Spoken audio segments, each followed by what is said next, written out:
Hi, and welcome to another Team Vigo Spotlight. It's Wednesday, which means our COVID-19 dashboard will be updated later today.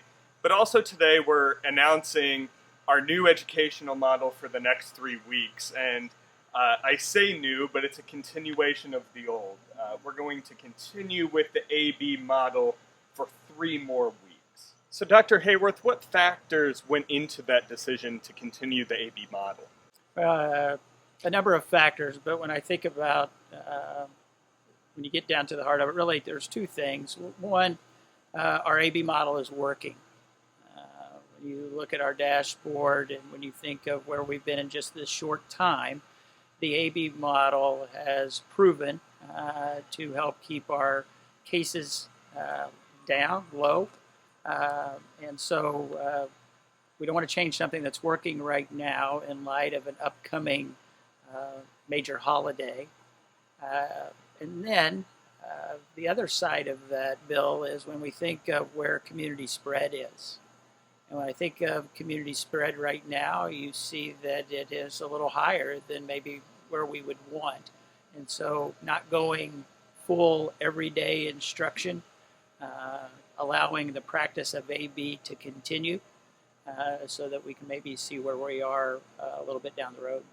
You know, on Monday, Vigo County was at 89 new cases, so maybe not the time to increase the number of students in our building. Yeah, when you see that, I think you've got to think about what's behind those numbers, and I think it was in the paper, but you got to think about what other institutions are impacting that 89. And so what we believe is it is other institutions and it's not our school corporation. And that's why we're happy to put our data out so people can see exactly what how many positives we have and how many staff and student are in quarantine. And so that 89 we really don't believe is a good reflection, maybe a good reflection of other things that are happening in our county, but not a good reflection of where we are as a school district.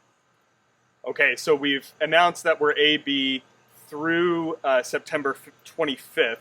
So I think we're in a routine now with our COVID dashboard updates on Wednesday. But what do you hope to see at the end of these 3 weeks? I think people have to understand we want face-to-face instruction, but we also want it in the safest possible terms. So our goal as we move forward in these next 3 weeks is thinking about how do we get out of AB, how do we move into face-to-face instruction every day. And so we'll be watching our dashboard, we'll be watching individual buildings and thinking about how can we achieve face-to-face instruction, but again, in the safest possible way. Talk a little bit about the power of staying home and what's that done to our numbers, both staff and students. Yeah, I think when we think about these 3 weeks, we're still asking our staff, hey, if you don't feel well and you have some of those key symptoms to just stay home. We're telling moms and dads to do that with their own children because we believe that is helping. If we continue to mask, if we continue to social distance, if we continue to be observant about how well we are feeling on any given day, that face-to-face instruction every day comes sooner rather than later.